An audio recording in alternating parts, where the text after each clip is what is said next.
Hi friends, praise the lord.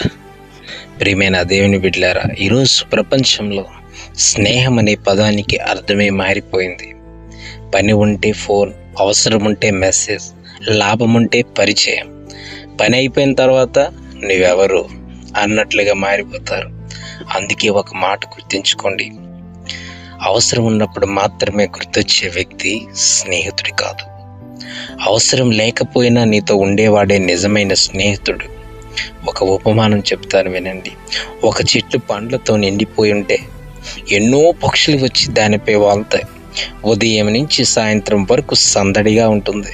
కానీ పండ్లు అయిపోయిన తర్వాత ఆ చెట్టు దగ్గరికి ఒక్క పక్షి కూడా రాదు. ఎందుకు? వాటికి చెట్టు అవసరం లేదు, పండ్లు మాత్రమే అవసరం. మన జీవితంలో కూడా అలాంటి మనుషులు ఉంటారు. నీ దగ్గర డబ్బు ఉన్నంత వరకు, పదవి ఉన్నంత వరకు, పేరు ఉన్నంత వరకు నీ చుట్టూ ఉంటారు. కానీ నీవు కష్టాల్లో పడినప్పుడు అందరూ ఒక్కొక్కరిగా వెళ్ళిపోతారు. బైబిల్ చెప్తుంది. బైబిల్లో దావీదు, యోనాతాను స్నేహం అలాంటిది కాదు. యోనాతాను చనిపోయిన తర్వాత కూడా దావీదు ఇలా అడిగాడు, యోనాతాను నిమిత్తం నేను ఉపకారం చేయుటకు ఇంకెవడైనను మిగిలి ఉన్నాడా? 2 సమూయేలు 9:1 మెఫీబోషెత్ అప్పటికి రాజు కాదు, బలవంతుడు కూడా కాదు, కుంటివాడు, దాక్కుని జీవిస్తున్నటువంటి ఒక నిరాధారుడు. అతని వల్ల దావీదుకి ఎలాంటి లాభం లేదు.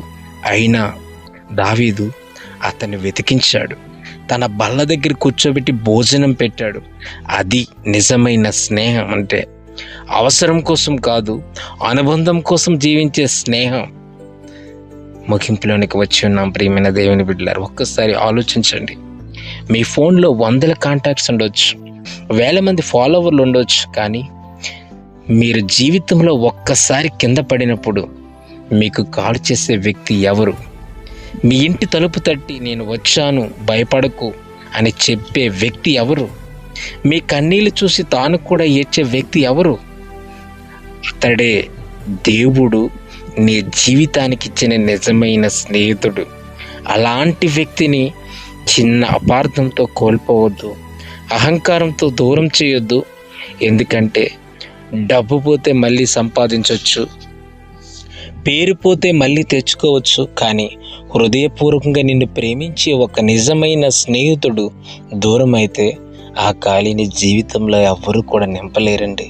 అందుకే అవసరం ఉన్నప్పుడు మాత్రమే గుర్తొచ్చే వ్యక్తిగా కాదు, అవసరం లేకపోయినా పక్కన నిలిచే దావీదులా జీవిద్దాం. అది నిజమైన స్నేహం. నిజమైనటువంటి స్నేహం. దేవుడు మిమ్మల్ని, మీ కుటుంబాన్ని దీవించి ఆశీర్వదించును కాక.